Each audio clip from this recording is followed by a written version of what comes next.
Hey, what's up, everyone? You're currently tuned into TBD on KCSB FM 91.9 Santa Barbara. Today, Light Talk and I are joined by 90s Bay Area emo math rock band P. How you guys doing? Good. Hey. Hello. Hi. Dude, thanks for joining us. Sorry we're interrupting your band practice right now. No, that's okay. We're happy to be here. Sick. So Kelly, I know you mentioned you were a UCSB alum. I am. And I won't tell you exactly when I graduated, but if I was in a band in the 90s, it was sometime around there. And yeah, it was, I don't know like what UCSB is like now, but at the time it was a pretty fantastic scene. Yeah, were you like going to shows and stuff at that time? Yeah, I was actually one of the first times I met Jim was when his band Helicopter was playing in a garage. Sorry, that's my phone. Was playing in a garage in my neighborhood in Ivy, actually. Oh, crazy. Yeah, that's sick. Yeah. And, you know, there's like all these, there are a lot of shows all the time. The Red Barn was like the end of the time of the Red Barn, if you remember. I had always heard about it, but I've never been to a show there. Yeah. Like Green Day played there, and there was like a pretty great punk rock scene too. It was a time like the late 80s, early 90s. Do you think there are any garden party stickers left around? We don't need to go there. Okay. Right. Did you ever go to like the Anaconda Theater or anything? Yeah, I remember the Anaconda. It's classrooms now. It's the Bataconda, and I can't remember why, but yeah. So many of the shows were just in houses and yards. Yeah, that's sick. I mean, that's how it is like now too, you know? Is there a good scene like in IV now? I mean, I don't like live there anymore, but when I did go to school there, it was like kind of dead. We were trying to bring like touring bands and stuff. But it's like a party school, so like people were more into like the party rock scene. You know what I mean? Like I do. Yeah, so it's like a lot of like cover bands and like surf rock and stuff. That's just how it is. You know what I mean? Yeah, I mean, the thing I really liked about UCSB is that like it was this huge party scene, which made the like alternative to the scene a lot stronger because it was so small. Oh yeah. Mm-hmm. So the people who were not, you know, like typical like partiers and into this typical party scene were really you found each other pretty quickly. Yeah, for sure. I mean, that's how it was too, like with KCSB and stuff. It's like we all found each other. We were like the scene, you know what I mean? Yeah. It was like KCSB, and I don't know if Roma is still there, but like those were kind of the two places at the time, like the cafe in Ivy. Oh, that's sick. Yeah, I don't think it's there, but that's cool. I think there's still a coffee shop there. There is. It's probably not the same one. Yeah. Go ahead, Maddie. I'm just a little curious with kind of reflections on KCSB here. What was that specifically like in the 90s? I'm just wondering, like music coming in, debates about music going on, state of the library, kind of the rigors of the training of a college radio DJ. It feels, especially for us, very different to have gotten into this world than for y'all what that would have looked like. Having to go to shows first and then learning about albums, word of mouth, and so on and so forth.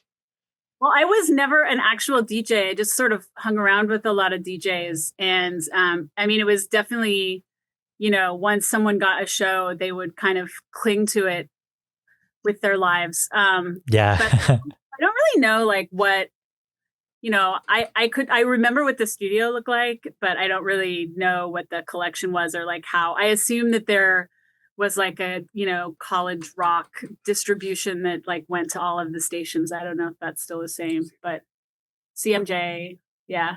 Andy probably knows more about that stuff than I do because he's actually.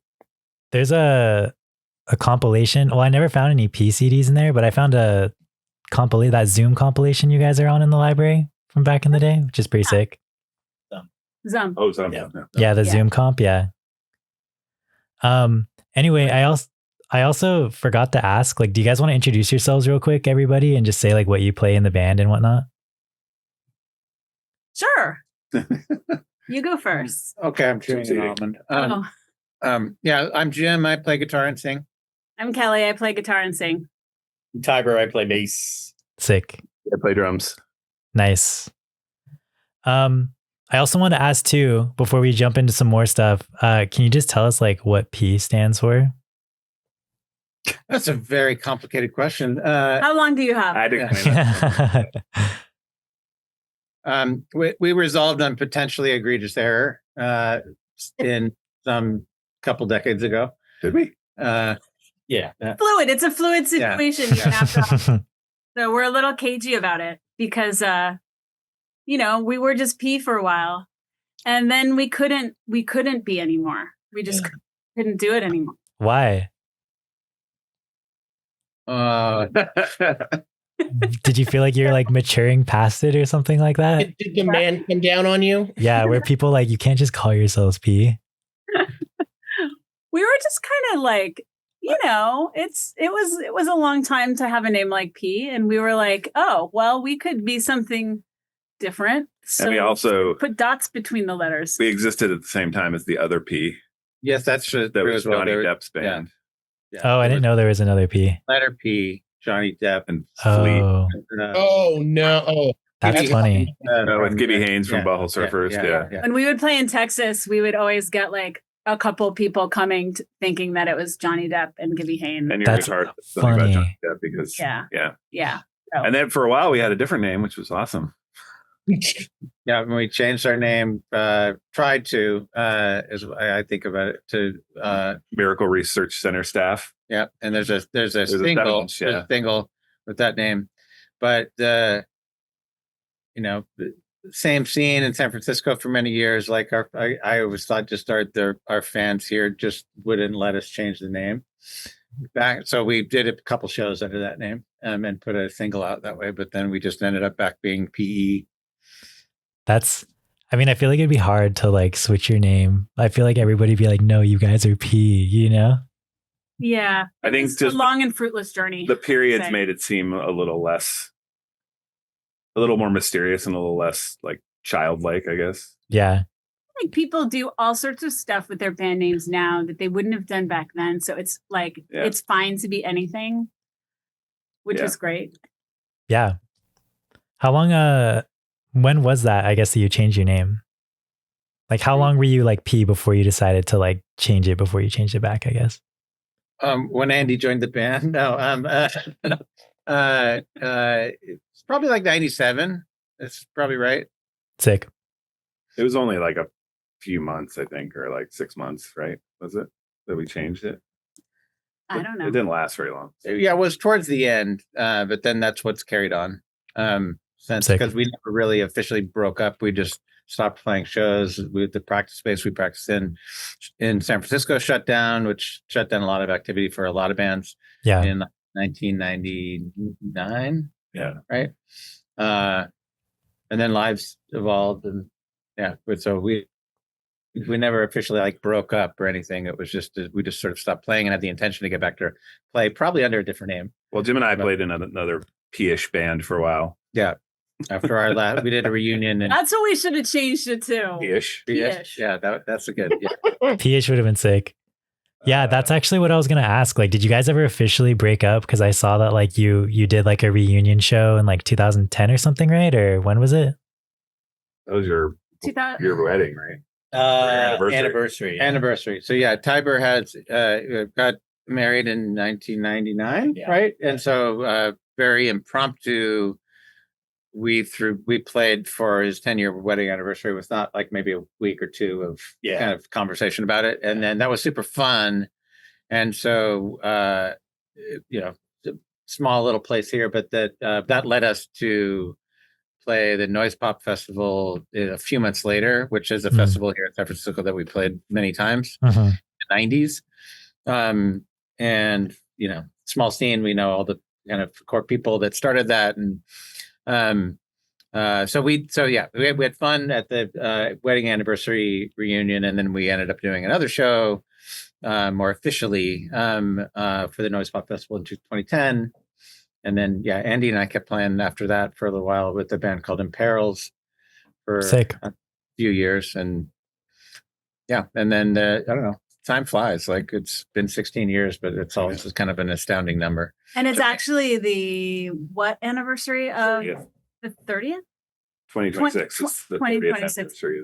Nice. First record. No, the Oh, first record. Of our first record, Now More Charm and More Tender, is about to be 30 years old. So Wow, that's crazy. no, isn't it? It's Yeah. crazy to me too, because I feel like I'm like 30 years old, but clearly I'm not. It's 30 years old. So that's You guys all don't look a day over 30. yeah. Sure I was. Sure I was. Albums' lives don't start till they're 40. It's only after they turn 40 that's like, oh, you really get the weight of that album. I like that. I like that approach for sure. And you guys are playing Noise Pop this year.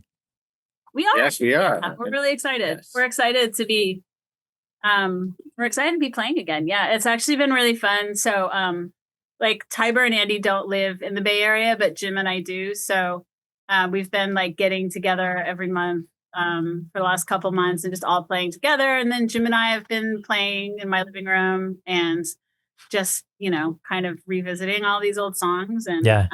it's really fun.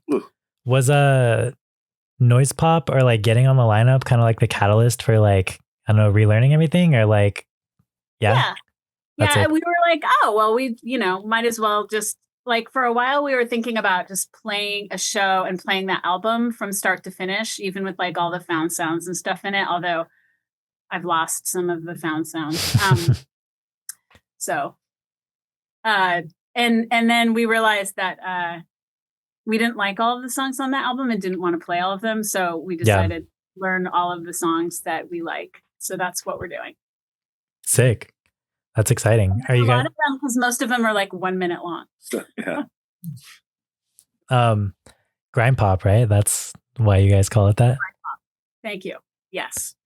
TM Andy Connor. TM Andy Connor. Yeah. Do you want to just like talk about grind pop more since it was like mentioned, I guess? Like I feel like I just see on like forums and stuff, everybody's like, they used to call themselves grind pop. Or like I saw some like Facebook comment from like 2008 that was like grind pop or something. I don't know. I mean, it was just because, I'm sure you know what grindcore is. So it's like Napalm Death or something where all the songs are like 10 seconds long or 15 seconds long.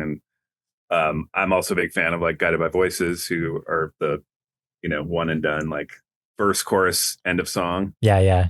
And so it's definitely pop because there's harmonies and melody and stuff, but their songs are so short and fast and there's a lot of parts. So it seemed like a grindcore aesthetic applied to pop music, which seemed cool. And I don't know that there were a lot of bands. I think we considered Heavy Vegetable to be kind of sort of in that vein as well. But and some of the like screamo-y bands, the reunion show we might play with Nuzzle, if you guys remember Nuzzle. Oh yeah, they just played in LA with some they're homies. a little bit more screamo, but sort of the same, like, short, fast.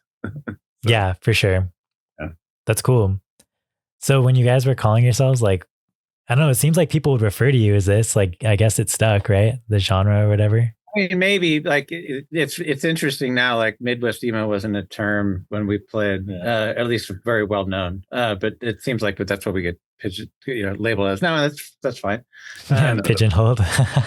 we're not from the Midwest. We went there a few times and good connections to Chicago, but and we play with like all like 90 Day Men, Boys Life, like we played the classics, all those bands, and so. My other band too also got the emo thing, and I don't know why. But it was just. I still got to open my 90 Day Men tape that's up there. Oh, nice! Right. It's interesting to kind of see that all get retconned for us. If I were doing graduate studies, that's something I'd be interested in. Is that kind of like mingling? But it's cool to hear you. Did you guys know, like at the time, like the Polyvinyl label stuff they were doing out there? Any other labels that kind of were in that? I mean, being in San Diego, we were very much like around the Gravity scene too. So like Heroin and Antioch Arrow and all those kind of bands. Oh boy. So Jim and Andy are both from San Diego. Yeah. Okay. Yeah. I was actually going to ask because like, I know that everybody kind of refers to you as like Midwest or like math and stuff, but I know you guys are from the West Coast. And I guess like at that time it was like Abolition and Gravity. That was kind of like that emo. And so I was just wondering if you guys were like listening to that or like keeping up with that scene, like the Santa Barbara, San Diego scenes. I will cop to the math, and I feel like the math is fair. The math was there, and I like Jim writes mathy things, and then my mathiness just magnified Jim's mathiness. But I was always surprised by like the emo thing, like just because I don't know where we're on like fourth wave emo, but like I love all that stuff. Yeah, so did I, but we weren't writing that. We weren't trying to be emo. Weren't trying to be emo, but I think maybe there's some influence concoct to that of just, you know, I like one of my first bands that I loved was Right to Spring. I was gonna say like and like Embrace and all that DC Discord music is definitely in my kind of origin story. So but we were never trying to be like that per se. I don't think we were really trying to be anything other than interesting to ourselves. And I think a lot of it had to do with, for me at least, being San Diego and being around like Heavy Vegetable and 3 Mile Pilot. And, for sure. 3 Mile Pilot and stuff. Yeah. Yeah. Were you listening to like all the Cargo Records bands like A Miniature and Drive Like Jehu. Yeah. Mm-hmm. That's sick. But there, I think our sound just it existed because of the four of us coming together and doing what we do and giving feedback to each other. It was not super like, let's be this kind of band at all. It was very much just like, well, that sounds interesting. Okay. Yeah. And you know, stuff we tried to do, we never became songs because it just wasn't interesting to us. And I do think there's like unique stuff. Like you guys have really interesting, unique harmonies. And in this band, as a drummer, I play along with Jim a lot of the time, which is really not normal. Yeah. Like it's like guitar and drums. Not guitar and bass. Yeah. I mean, Tiber and I do play together, but like if I can't hear Jim, I'm like totally lost because our parts are all tangled up. So that's interesting. Yeah. So I guess like, were you ever like playing shows with any of those like Gravity Records bands and stuff at all? Or were you guys mostly just like fans and whatnot?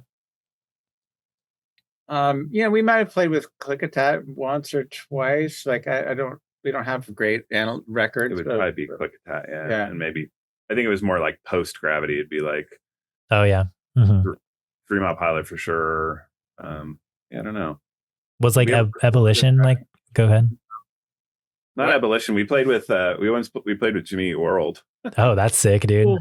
Remember that? Was that a pre or post Clarity Jimmy Eat World? Do you remember? Wait, what was the question? A pre or post Clarity, the album that they got dropped with. In 1996. So wow. Yeah. Very young Jimmy Eat World. Yeah. That's so sick. They were still headlining though. Yeah. They had a good crowd at a decent sized venue. And so we were opening. And we played with, was it Madball in New York? Oh, that hardcore band? Yeah, Madball. I think it was Madball. And then we almost accidentally played with I Hate God. Dude. Lawrence, Kansas. Which thankfully that fell through. Yeah. we almost played with the Frogs in Chicago. We went to that show, but we decided not to play it. Yeah. If you guys don't know the Frogs, you should Google it. Yeah, I'll look that up. We ended up because we weren't in like like as we've said, like weren't like a type of band, and there was no real existing like label of what type of music we're playing. We ended up playing a lot with just friends bands and like would cross like hardcore sometimes and play with. We went on a tour with Jay Church. Danny was also the drummer in Jay Church, and so we'd play with kind of Sweep the Leg a lot. Yeah, we play with Sweep the Leg, and we play the kind of that Jay Church kind of power pop thing. That's sick. San Francisco but then we'd play with like in the Northwest when we go there. We toured with Trackstar a lot. Also from San Francisco, and we play with Modest Mouse up there. I think once or twice, and 764 Hero. We played with a bunch. Up Records. Records type stuff. So But then I think being on that, being our first record, being on March kind of changed the vibe for a lot of people. How so? Because they specialized in, they were part of the like kindercore scene. Oh, what is like, what is that? Like twee, like playful, childlike. I see. But like Slumberland type stuff, I guess. No, not as like less shoegazy and more just like kind of cutesy, I guess. I see. But also not as maybe like direct as some of the stuff on K at the time, like Link or Kicking Giant. I'm thinking of. I'd say Link for sure, but not Kicking Giant. Like I think we thought we didn't feel like we fit in that. Yeah, I would say like I would play with like Red Stars Theory and Link. I think those are all bands that we played with, but like I think for a minute people like we got saddled with that kindercore like twee pop thing, which I don't think we felt like, because like also some of the lyrics are about like kid stuff and like and the band name back to that. for that. So the sound though didn't fit with that scene at all. I just think that's really interesting to hear, like, well, okay, these labels, these things that now, like, for someone Tom's and I's age, we're a little below under 30 here. That's the only way a lot of people our generation or younger could imagine this music, when it's like, no, there's dedicated scenes, there's labels, there's sort of infighting or like thoughts about that everybody's kind of rubbing. It's just interesting to hear so many other bands that like I've bought on tape or that Thomas has shown me, and you guys are mentioning, yeah, we played with them.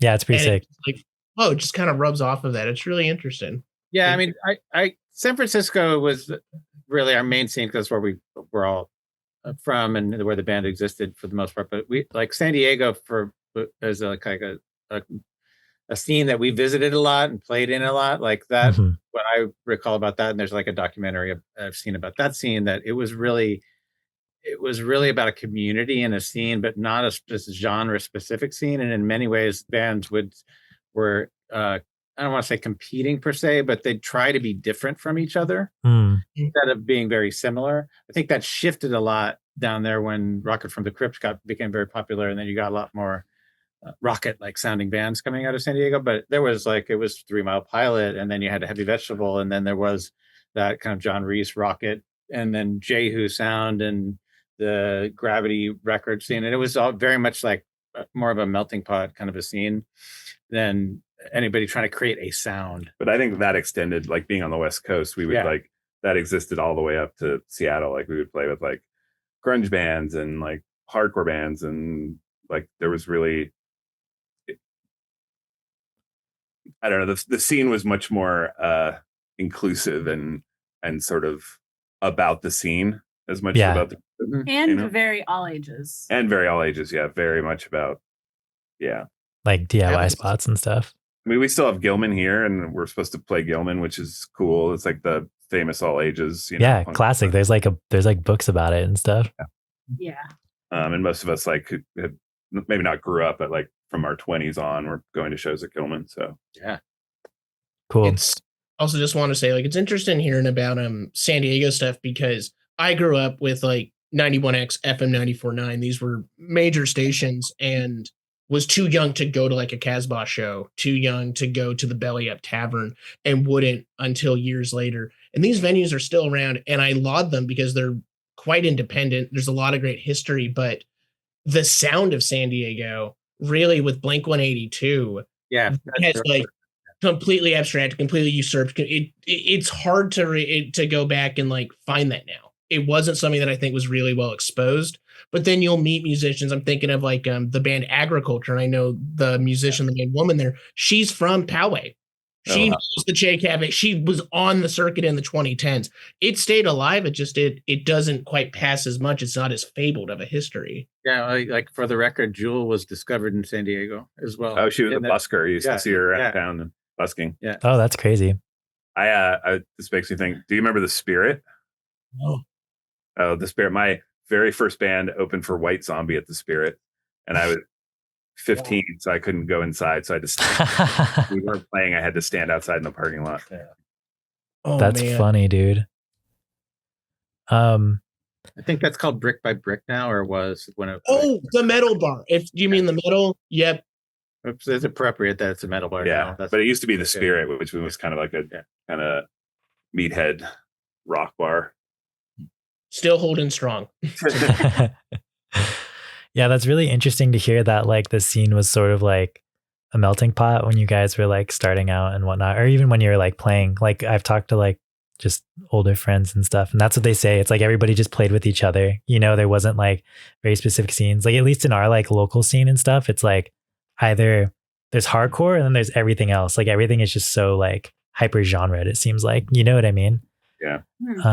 It also was like hard. I think a lot of it was you had to work harder to connect. Now it's like email, Instagram message, whatever. Like back then you had to like go to this club and go there all the time, and like, oh, I only see you when we're on tour because you live in another city, and and like it'd be like sending tapes and writing letters and like all the yeah, for sure. More. Would you guys ever go ahead, Maddie? Oh no, you go ahead, Thomas. I'll get back. Would you guys ever use like that magazine, like Book Your Own Fucking Life or something like Oh that? yeah. Yeah, totally. I love that. Yeah. And I mean, that's a cool thing that existed, but I think everybody had their own like miniature version of that. Like we had friends and like we'd always play in Rapid City, South Dakota, just because we knew people there. We'd always play in Chicago because we knew people there. We had like our own little kind of Book Your Own Fucking Life. And I think most bands of that era did the same thing. Like once you met a band and played together, you were like friends forever, and they would come and play with you and you would play with them. And it would just like, this was all telephone based too. Yeah, There were no cell phones, and so there was. I mean, email existed, but nobody was communicating through email about very much at the time. So, do you still have like your old phone books or whatever with all of your contacts? We have some faxes. Oh, We have a couple of faxes, tour faxes. with like tour faxes. That was how our booker would get us our information from like place to place. Yeah, Oh, so we that's knew sick. how much we were make or not make, and Yeah. if we were going to get food or not, or Yeah.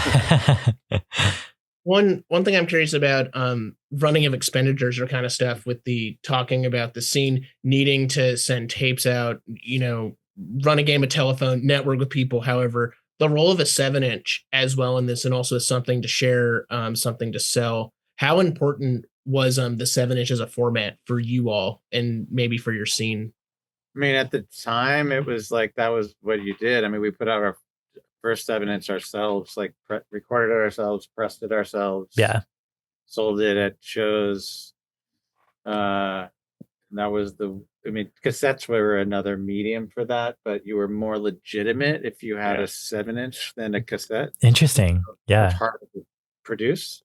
I also think compilations were a big deal back then, because if you're like, oh, I like this band, and oh, I've never heard this band, and then it was a great way to discover bands, because it was obviously pre-internet, pre-everything else. So you would get a comp because it had a exclusive Drive Like Jehu track on it, and then 10 other bands you'd never heard before, and then find their records, and that kind of like spread from there. Yeah.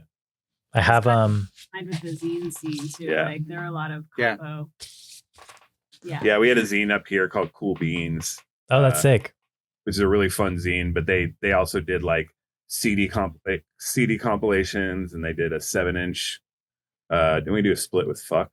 Yeah, we did a split. Yeah, with the band Fuck. Yeah. So we like do a lot of beeping. It's gonna be okay. We accept it. Yeah. There was a band called Fuck. So, and we but this zine was really cool, and they would do like, we were featured a few times, we were on the comp a few times, and like that was a really good way to reach new people in new places who maybe weren't like looking for a new band, but they loved that magazine, and then they'd hear your 7-inch and then ask us to come play there, and we would, and it was really kind of organically sort of spread that way. It was really fun. That's actually really sick. I love looking at just like, I mean, I still discover bands from comps. I feel like comps aren't as like common nowadays, I feel like, but yeah, I guess that's how I discover a lot of bands. Like I discovered you guys from that Zoom compilation, That's really cool. Yeah. Or like, I don't know. I just love finding like old compilations of places from like 90s labels, and just, it's cool to hear that that's how people are like discovering bands and stuff.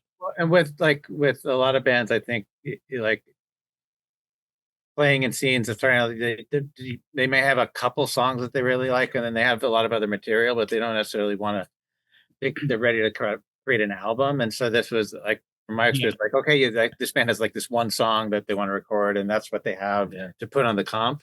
And that was the same with a lot of bands. And so that's why comps were very common because not everybody had the material to go create a whole album. But I think comps have changed too, because back then I feel like most of my favorite bands' my favorite songs by my favorite bands were comps. And now I feel like comps are often like, people get invited and they're like, oh, well, we have this track that we never used because we don't really like it that much. And they're kind of like cast-offs. Yeah, it's not necessarily like their best work or something. Yeah, but that, like, for us back then, you're like, oh shit, look at all these bands on this comp. We can't, like, you can't give a crappy song. Like, you really have to like do your best to like, because that's how people are going to discover you. So it's like, all right, let's use like one of our sickest songs, Yeah. It's funny when you think about that, because I listen to a different wing of comps that are like old Rhino stuff, old New Music Express stuff, but like a magazine like The Wire or Mojo, they're still putting out a CD each month, or with most of those issues, and you can find great stuff. Just really off the beaten path. Those Mojo comps are the best. Thank you. They're the best. I have one, the neo folk one, which I like. That I first time I heard Fleet Foxes first. Oh wow! Sayer. It was such a good comp, and I actually lost it, and then I had to like rebuy the magazine to get the CD again. But yeah, those comps are really well put together and really full of like weird, unique bands. I just like I found a bunch of the library, and then we had a ton of donations coming that I took, and like I just want to shout out the Heavy Nugget series they do has always been really good. Their end of the year is really amusing because there's like one or two like, why is this here? And then like the most like, oh, it's a Paul Weller cut. Yeah, you guys would put this here. And the random, they had a krautrock comp called Neue Decade, and it's just as strong as a soul jazz release there. Is so insane to see them. Or like the comps on New York they've done, diving into like the avant. It's wild. They're still doing this decade, and they're great. Yeah, that's sick. Yeah, Mojo's weird too. This has nothing to do with the band, but like those comps, Mojo always has somebody like to me that's really boring on the cover. Like it's like, oh, the Beatles or Janis Joplin, and I almost don't. I'm like, I don't care. And then if I read the article, I'm like, holy shit, this is so fascinating. And then they have this really good way of like making something that doesn't seem interesting to a weird music person feel interesting. You'll like buy a magazine. It's like, hey, we're going to talk about the making of Double Nickels on the Dime. And it's like, I didn't know we were doing this today. I didn't know the listeners cared. Okay, sure. Mojo aside, over. Oh, yeah. Shout out Mojo. I also wanted to ask you guys about like how important like touring was back then. Like I saw you guys posted like a whole like tour schedule with like 40 dates or something like that. Like that's insane. I feel like DIY bands don't tour like that. It was so much fun. And one of the reasons I'm okay with being like lumped into Midwest emo, because shout out to the Midwest and it's fine people. Like we played so many fun shows in the Midwest and like found people to like let us stay at their houses and sleep on their floors and stuff like that. And, you know, we did it, you know, obviously super low budget, and we had a really creepy looking van that sometimes we all slept in, which was extra fun for me. And That's supposed to mean. what do you think it means? I think it means farts, probably. Anybody have back pain from that? Have you all kept a good stretching routine? I love that question. Yes, I have. It's a good reason why I have back pain. I haven't thought about. I have back pain. Yeah. No, touring was absolutely essential. I think for all of our bands, like, because you couldn't. I mean, there weren't like without the like people have trouble imagining a world without the internet, but like, you know, we probably played hundreds of shows or something before that first record came out, and that's why people were interested to hear it when it came out. You know, like we would drive all the way to the East Coast and with a 7-inch, you know, and so people that liked you were like, oh, I can't wait for more. Yeah. And you know, it was a really good way to sort of plant the seed of your band and get them really excited about new music. You know, it was. Yeah, and recording was also a much heavier lift than it is today. Like technology for recording was just crap back then, and so like the way you got good was by playing shows. Like that was, you know, some of the most fun shows were always.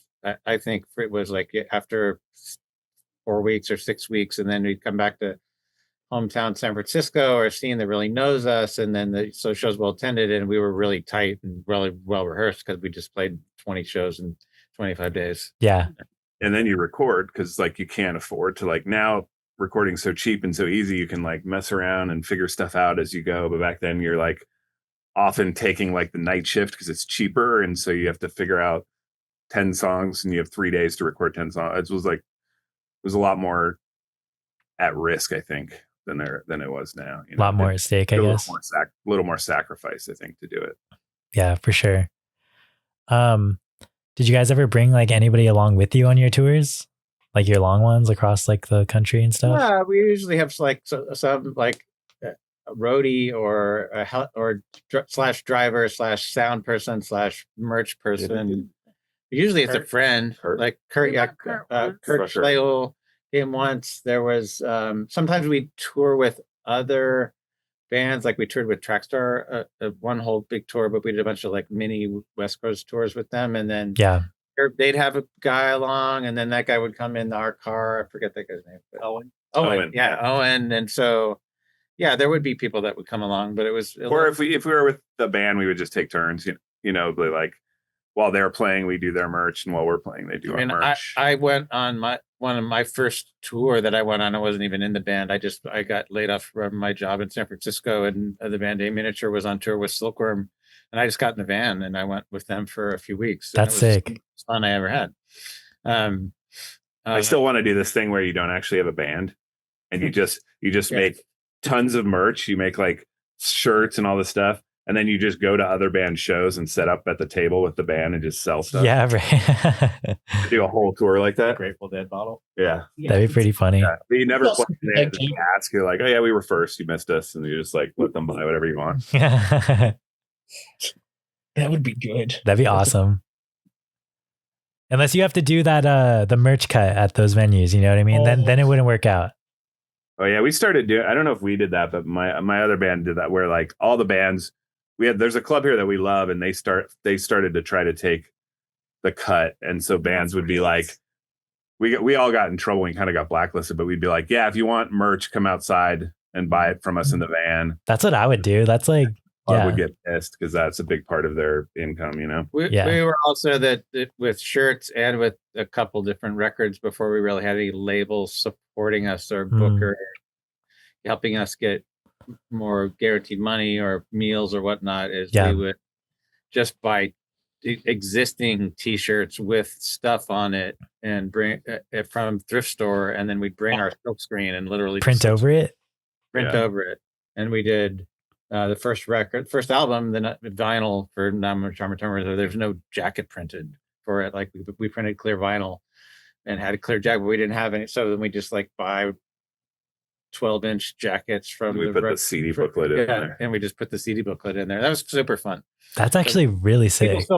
People still post that artwork occasionally so it's fun to see like, oh yeah, we made that one. I haven't seen that since we made it. Because we made it right before the show and sold it. Dude, that is so sick. Wow, that's awesome. Yeah, it's funny. You just go to a thrift store and spend like $20 and then spend all night silk screening, and then get up in the morning and everything's dry, and you have, required a lot of trying on at the merch table that I remember.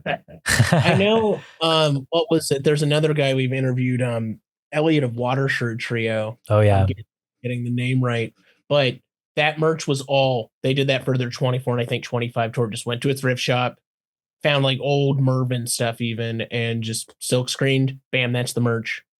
That's like such like the economical move, I feel like. You know what I mean? Yeah, I think you'd be super psyched if you found a bunch of tote bags. I know we did tote bags at one point. Oh, that's sick. One side would be like local grocery store, and then the other side would have the P logo on it. So. Dude, that's awesome, actually. We should. Yeah, you guys should. That'd be sick. I would buy that. That's good. That's just cultural upcycling. That's good stuff. Yeah. Exactly what it is. So you guys toured with Trackstar? We just had Trackstar on the show like last month, I believe.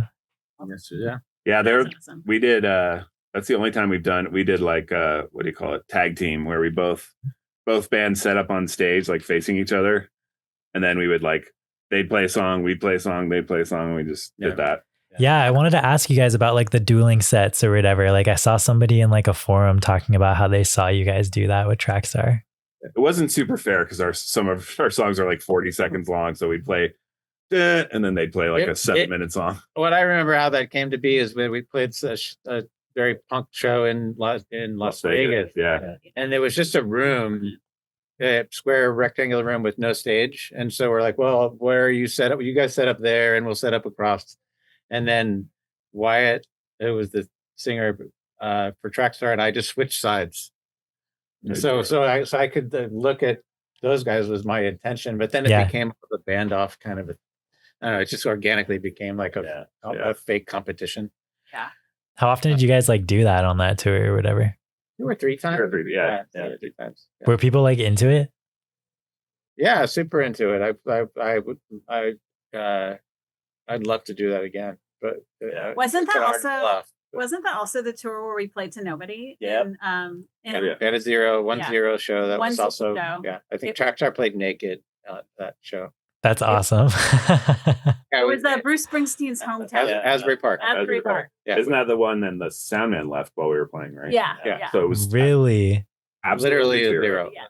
Wow. And we had just played in like he's for a couple of days in New York City, and which were great shows. And like, all right, let's go to Asbury Park, rock and roll history town. And there's like nobody there. No. That was the same tour where that 2 people drove like 12 hours, and they were the only 2 people there. Remember that? Yeah, we had a lot of shows like that. And they just sat on the stage and we're like, what songs do you want to hear? Yes. That's so sick, actually. You're just like chilling with the 2 people that pulled In up. retrospect, it's fun, but I think when it's happening, you're like, oh God. Oh no, like how like you just get instant feedback and in a way that is all new to me. I mean, I don't know. It's obviously really different touring and just being a band back then. I think there's also, you were very reliant on the bookers. Like you could get to a town and the booker's like, oh, I forgot to publicize your show. Sorry. that's yeah, that would.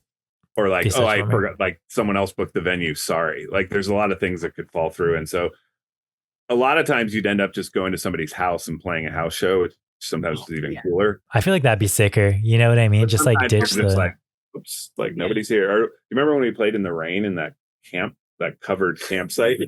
Yeah. The park ranger didn't really like the volume of my amp, but there was picnic tables and it was raining and we played in one of those little covered picnic areas. Yeah.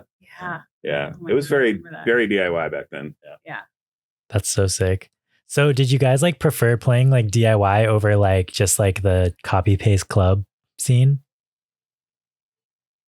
If it was like a well-attended show, I think we loved the DIY stuff. But the club shows were maybe a little more stable of like, okay, well, there'll be some people there, but then if nobody's at the club show, it's worse than the DIY show that nobody's at. I think like at a club, like if we play at the Great American, the sound is incredible and it's really great. Yeah. But if you play in like a basement and there's 100 people crammed in the basement, the energy is great. So it For sure. doesn't matter if the sound sucks. Exactly. You know? Yeah, like trade-offs or whatever. Yeah. Like, it's nice to play at a club in like a bigger city. Yeah. I don't know if There are like a couple clubs that are just great clubs that, we would go back to again and again. And like what were some of like the ones where you were like, we have to hit this every tour? come on. well, I always like the Empty Bottle. Oh, we all Oh, nice. Great venue. Yeah. Fireside Bowl. Right. Fireside Bowl. Fireside Bowl, yeah. Velvet Elvis in Seattle. I always thought that. The Bug Jar in Rochester. Nice. The Bug Jar in Rochester is this bar, and you're supposed to be a bug. So the entire roof of the Bug Jar is like a whole house. Like there's a kitchen with a table, and there's food on the table. So you're like a fly on the ceiling. That's so sick. They have these, what are those called? Like spinning fans, and they have these giant flies on the fans. Wow. Dude, that sounds sick. Like, why don't they make venues like that anymore? That's awesome. Just San Diego roots for me, but at the Casbah in San Diego, I always loved playing there. Shea Cafe. Yeah, classic. I played a lot of shows in Shea Cafe in the 80s. So Jimmy used to have really long hair. He did. It was really pretty. And he played with no shirt on. Dude, Whoa. you got to post some pics on the P account, dude, of like your 80s aesthetic. Oh, Velvet Elvis. Velvet Elvis. Because they always had some play going on. So it's a theater, more of a theater. Oh, I see. Yeah. Kind of the show. Yeah, and those were always all ages too. Did you guys ever like make a comeback to like IV and play like an IV show or anything? We played. There was a place that there was like a punk venue that we played in Santa Barbara. I forget the name of it. It was like, I think it was in Goleta. It wasn't inside. Living room? Yeah, it might have been that. Yeah. That sounds familiar. Yeah, the living room was like the all ages spot in Goleta or whatever. Yeah, that was right. That's sick. Yeah, fun. Cool. I also wanted to ask about how you like open for like Cheap Trick. Like that's kind of wild that they would ask you to play that. Which night was it in color? It was the first album. First album. Yeah. So, well, we had a great booking agent, Robin. I forget her last name. But she booked us for a few years. And she just called one day and said, "Hey, you want to open for Cheap Trick?" And she would have, like we said, like we were hard to match sometimes. So sometimes who she'd match us with like wasn't always fantastic. Like we for the sonically. So we opened for Royal Trucks once. Oh, that's still sick though. Like that's What still was really that cool. like? That was a terrible show. I mean, it was not the right. Like I still remember. We were just talking about this. We opened for Rocket from the Crypt at Cat's Cradle. which is such a great venue. It's the best Yeah. venue in North Carolina, the best band, and somebody we knew.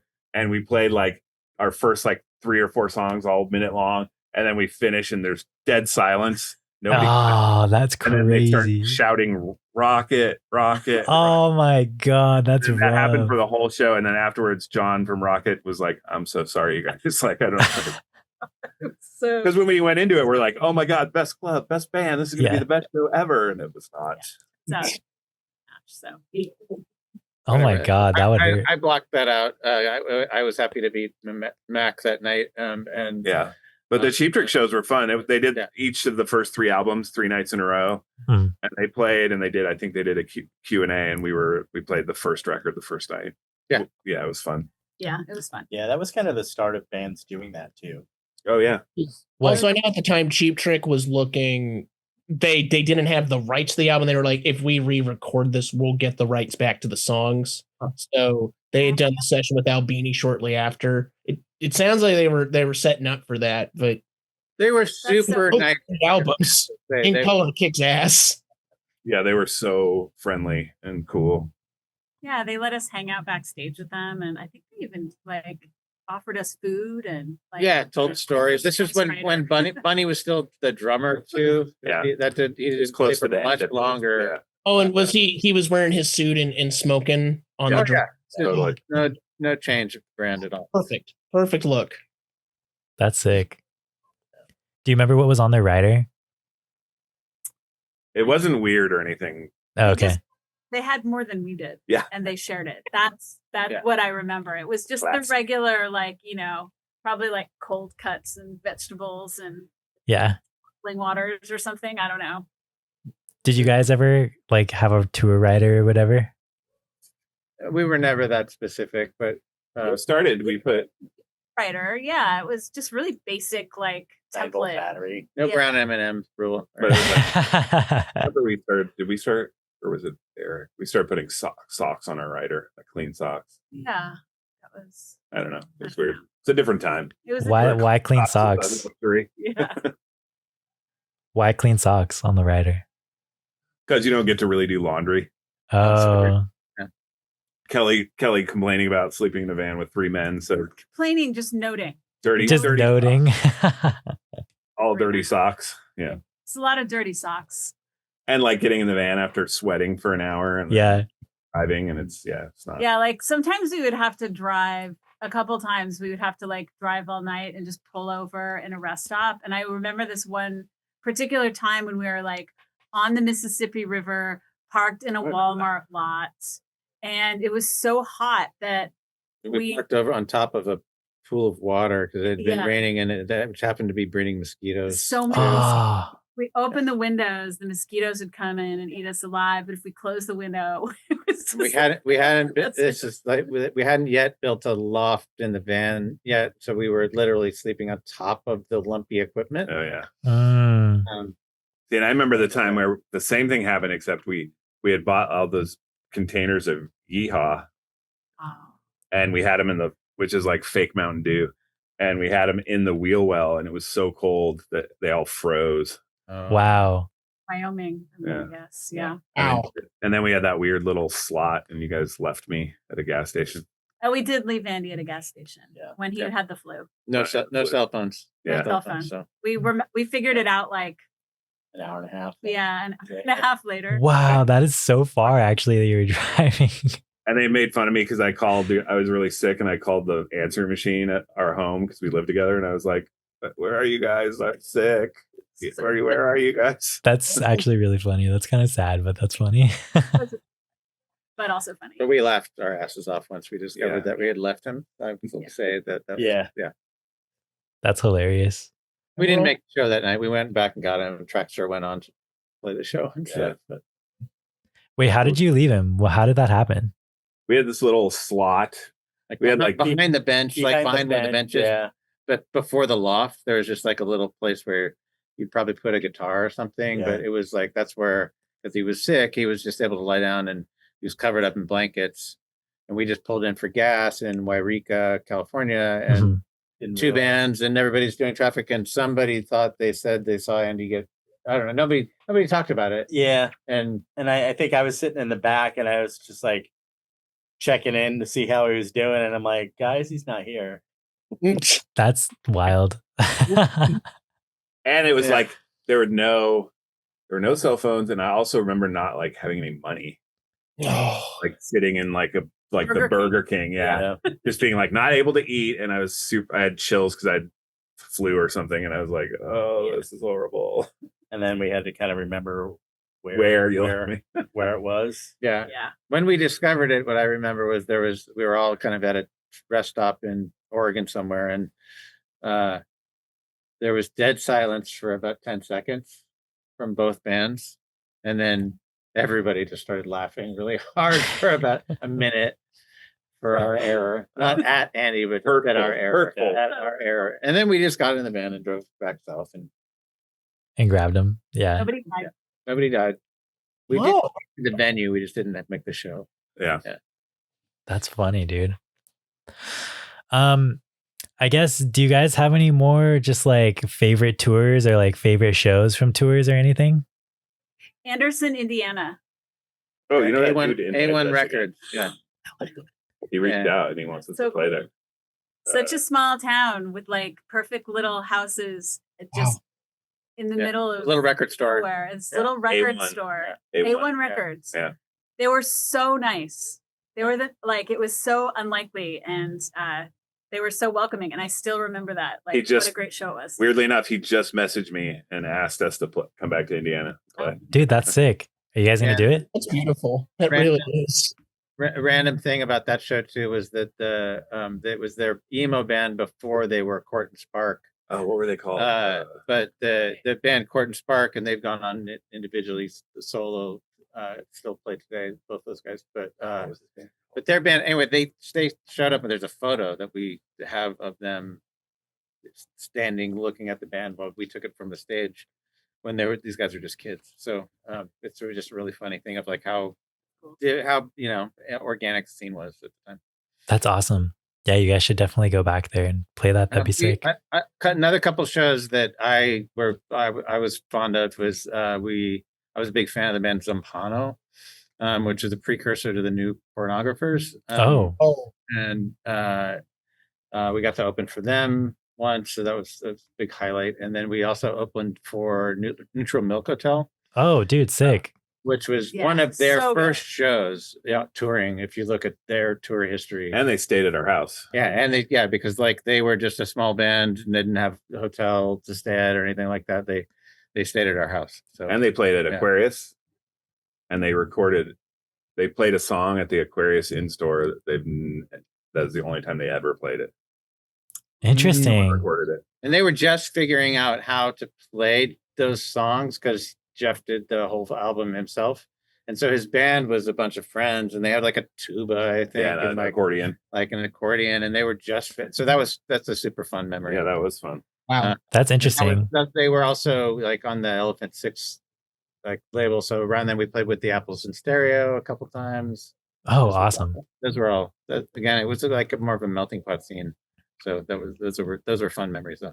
That's interesting that you played with Neutral Milk Hotel. I feel like that's like one of those bands when I was like getting into music back in the day, everybody thought they were like so mysterious and stuff, I guess. Cause like Jeff would never really like talk about his music. I don't know. That's just what I remember. It was the gateway for a lot. Yeah.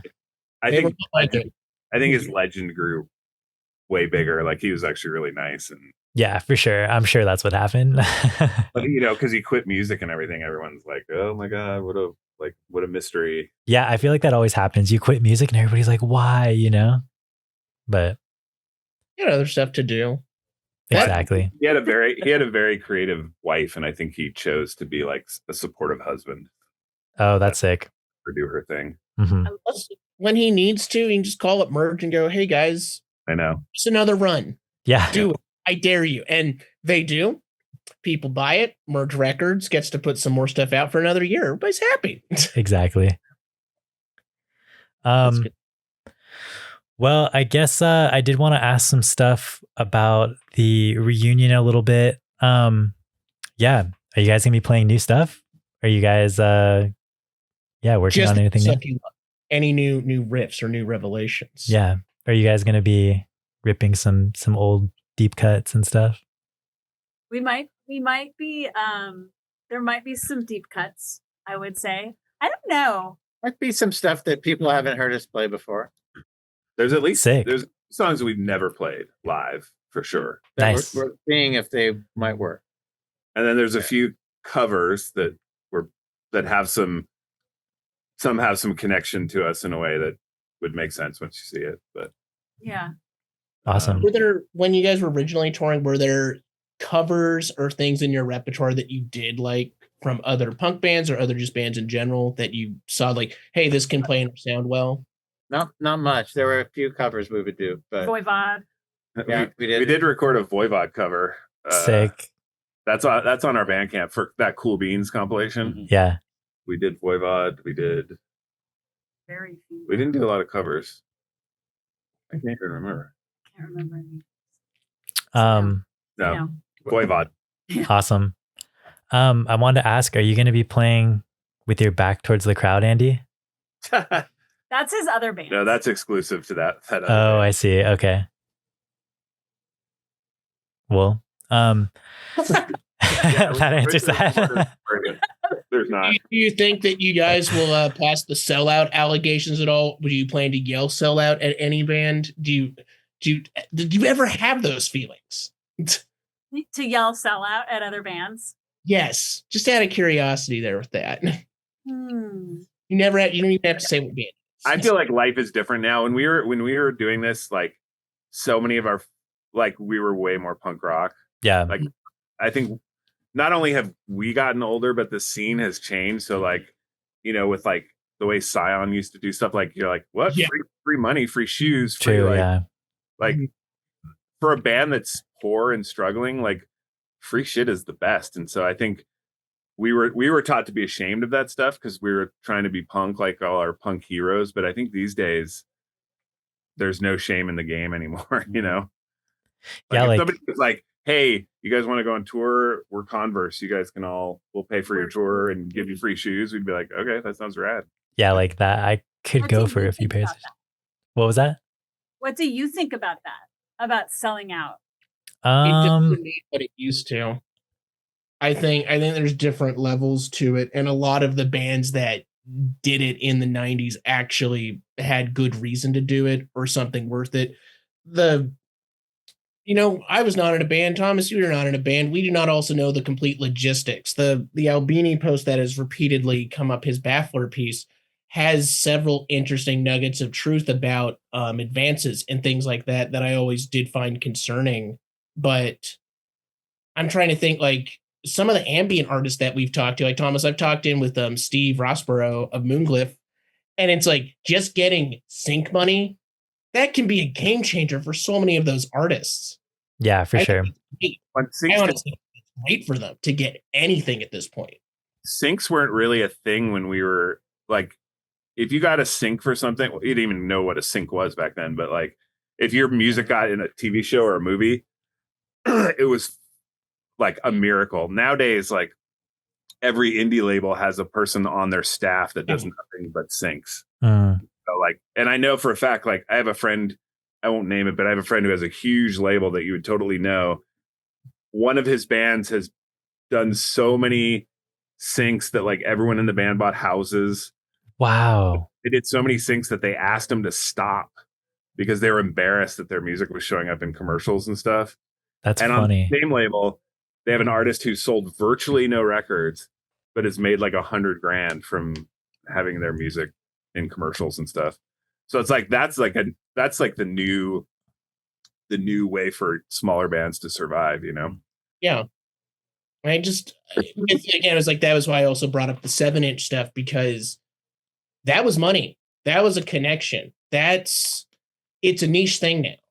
it doesn't, even the price point of a record just doesn't hit the same. Like buying a new CD for like $16 that you could do 20, 25 years ago, it doesn't stretch as far.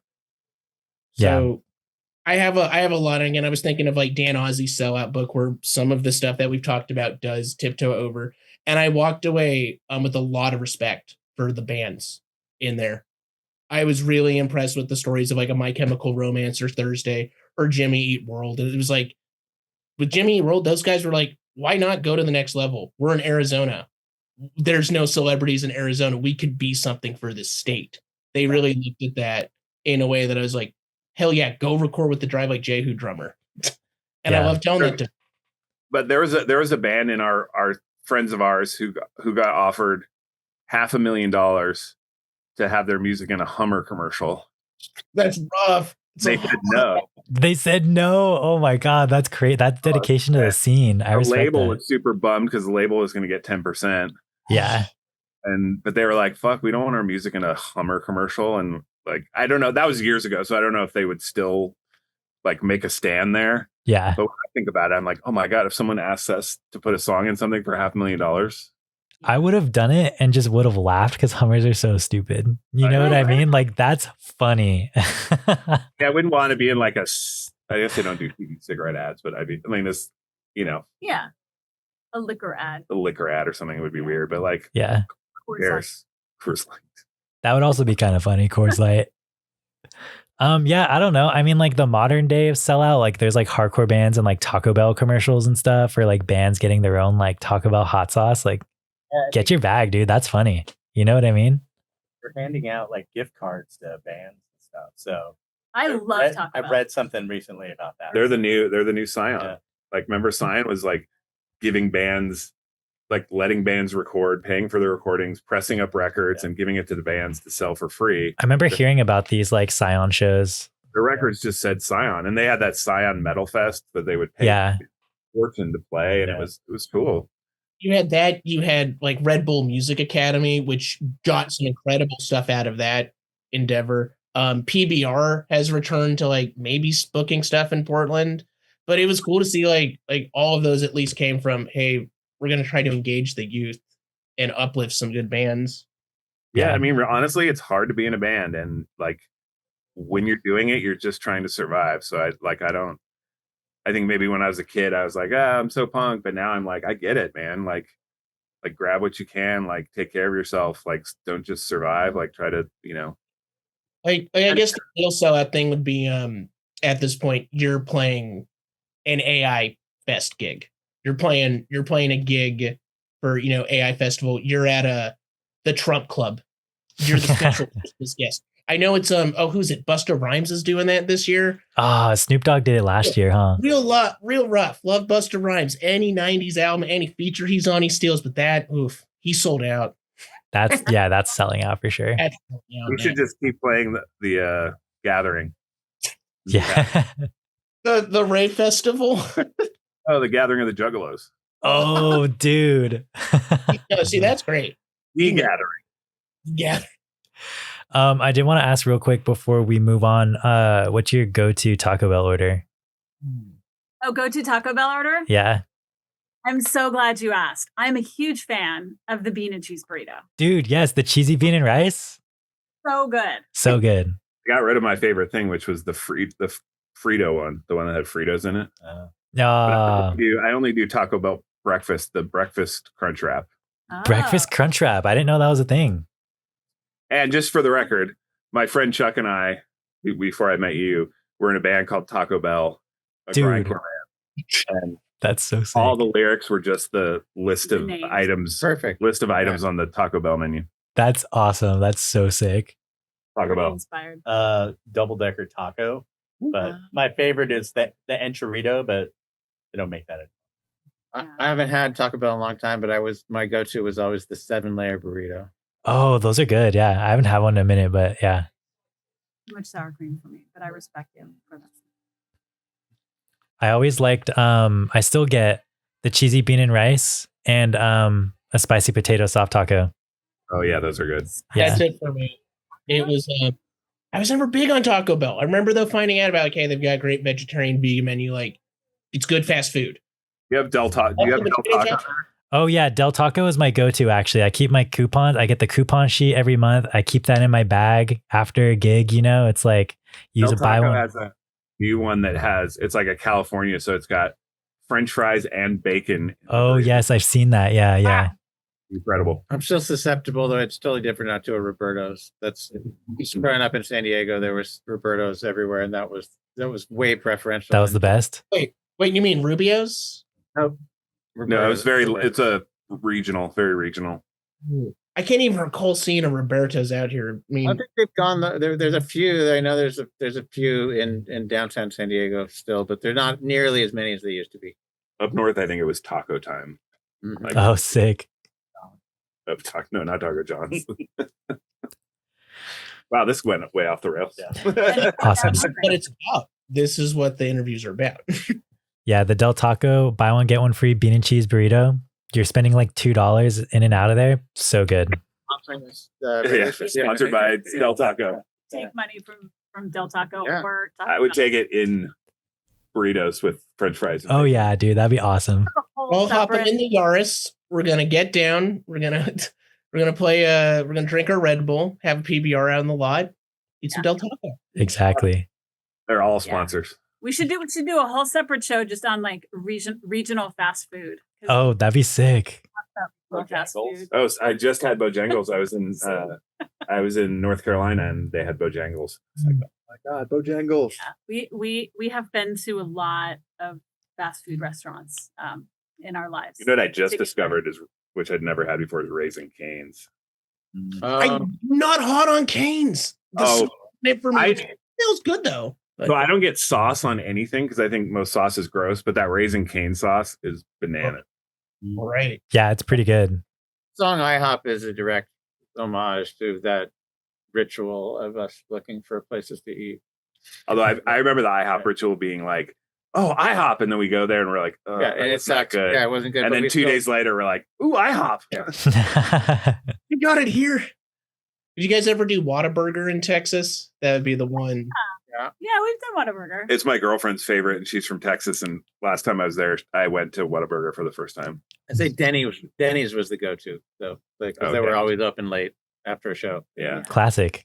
Place where you ordered that giant steak that you had to eat under like an hour. I'm sure it was Was something. that Hooters? Texas. It was not Hooters, but I remember going to Hooters. We did Yeah. go to Hooters Yeah. on my birthday, maybe. Yeah, and No. everybody was, that's where everybody was chanting for you to drink, Eat right? it. Eat it. Oh, yeah. They gave me a like giant shot of an oyster with, and then everyone in the restaurant chanted at me until I spit it out because I was laughing too hard and it came out through my nose. Oh, that's crazy. This That's- is what tours are made Can of. we do that again? Yeah. It really is. I know, right? It was in Amarillo, Texas. At Hooters. Oh, Texas. Oh yeah, that's only. I mean, I've got family out in Lubbock, and I've been out to Littlefield where Andrew Weathers was for a period of time. So yeah, good stuff. okay. Real fast, rapid fire. P's top 5 favorite fast food restaurants, just in a list, real quick. Oh shit. Oh, I mean, these days I have to put In-N-Out in there somewhere. But Oh, I don't like In-N-Out. I don't like In-N-Out either. Taco Bell, Subway, Waffle House, I can't do Subway anymore. Bojangles, and maybe Popeyes. Oh, Popeyes for sure. But Yeah. I would have Sonic in there. Sonic's on my list. Interesting. Tyler? Johnny's. It's a beef place in Illinois. What's a beef place? Like at Arby's? I'm thinking Arby's or something. Oh, what about Uh, Arby's? Yeah. Yeah, I don't know. Taco Bell, Del Taco. Classics. Del Roberto's. Taco's very generous with their cheese. I've Roberto's. Yeah. You know, I've been there. Is there? Yeah. Okay. Awesome. I'm going to put that in like a zine or something. Like it's just going to be like P featured like favorite fast food restaurants conversation. That'd be sick. Write full essays about those fast food restaurants. We have so many stories that we will not bore you with right now, but many of them involve blue drinks and chicken yeah. fried steak. Yeah. Sick. Any- Guy right here. So We'll get you on for a second episode. Real quick before we head out here, since we're like wrapping up, post P, what were you guys like? I don't know. What do you guys do now? Do you guys like still make music with like other projects outside of P and stuff? Well, Yes. Tiber. I know Tiber, I think I saw that you played with Lowercase. Do you still play with them at the reunion? Yeah. So we had played a bunch of shows. Not sure what's next. But yeah. Did you play the Click a Tat show? Because I was at that one. Yeah. Okay, sick. I saw you there. Sick. There too. Yeah. Nice. Oh, wow. Where was that? In LA. At Zebulon. Yeah, I have another band that's just drums and synthesizer, and we're also playing noise pop. Oh, what's it called? Called My Heart an Inverted Flame. Oh, that's Hey, sick. I know that band. How? Wait a second. Wasn't that a metal band on Death Bomb Arc at some point? Yeah, they did. We had that woman Banshee sing on our did a single with that TikTok lady Banshee. Oh man, Dude, that's sick. it's right now because I know I have it somewhere. And yeah, Death Bomb Arc did our cassette. That's They sick. have the P vinyl, right? Yeah, they're doing the P vinyl, the reissue of the tape that they did. Yeah. Oh, they're reissuing that? Brian's That's cool. the guy who runs Death Bomb Arc is like, when he was like 15, he would come to our shows in LA. So he's an old friend. Oh, that's awesome. I also want to say, I know that you were into like noise and stuff, Andy, right? I'm still into noise. Do you still play like in like noise projects and stuff? I play in a band called Commoniter Kingiter. That's like it's Rob who started Deerhoof, but left after 3 records. He and I do like weird ritualistic kind of black noise, weird drone folk kind of stuff. Cool. Yeah. I think I saw on Discogs you had like Andrew Weathers and George Chen as well. Yeah. Well, I took George Chen. George Chen was in Commoniter. And then he started falling asleep at practices. And so then I replaced him. Yeah. And the first time Commoniter went to Europe, Andrew was in the band. Oh, that's sick. Yeah, we had Andrew on the. Oh, is that the? Yeah. Yeah, they're just have to say, love this one so dearly. This is one of my favorites in 2020. I still keep it in my like best tapes of the decade rack. Thank you. We have a new record coming out in a couple months. So yes. This took 4 years for the second one to come out. Let those back in the band and let him fall asleep on stage. That'd be fantastic. Well, George moved into comedy full time. So yeah. Oh, really? I didn't know that actually. Oh yeah, he was like single-handedly responsible for like the comedy resurgence in San Francisco. Really? Punk rock turning into the new, comedy's the new punk rock. So like the Neil Hamburger stuff as well. Did he help with any of his stuff? I think Neil Hamburger was. He predates. Yeah. But like George used to host all these comedy nights, and like he made a big splash with comedy. He works with me at my job, and he does like the comedy and podcast stuff at my job. Oh, wild. What do you do? We both work for SiriusXM. Oh, nice. That's sick. Oh yeah. Cool. Well, what are the dates again for Noise Pop and stuff, and where can people keep up with all things P? So the show is on March 1st at Bottom of the Hill, with some other lineup to be confirmed, but we're excited about that. And then our most reliable place to find our music is on Bandcamp. Sick. Yeah, you guys have like the whole discography there. It's cool. Yeah. And then, we're also on the socials if that's how people like to access their music these days. Instagram, Facebook, yeah. Yeah, your guys' TikTok of you practicing came up on my algorithm randomly. I was like, oh, this is cool. I guess TikTok knows that I search P. That is cool. Yeah, we've had that for all of like a month. Oh, really? Whoa. Yeah, it was fun to watch that happen. Awesome. Well, really excited to see. Hopefully, you guys play more shows. Maybe you can come to like LA or like down south or something. We'd love to come to LA. Yeah, we'd love to like do a little tour or something. Be awesome. We can get you in a backyard in San Diego if you would. Maybe not the Casbah or Belly Up, but maybe the Soda Bar. That'd be sick. Remember that parking garage the bands used to play, like right next to the Casbah? Oh yeah. Oh yeah, right. Yeah. Terrifying. And the planes would come to the airport and go right over it while you're playing. I'm hungry. I need to go eat some Taco Bell now. So Yeah. Thanks, guys. This has been another episode of TBD here on KCSB FM 91.9 every Sunday, 4 to 6 p.m. This has been P. Thanks again, guys. thanks a Thank lot. you. Take- Thanks, In.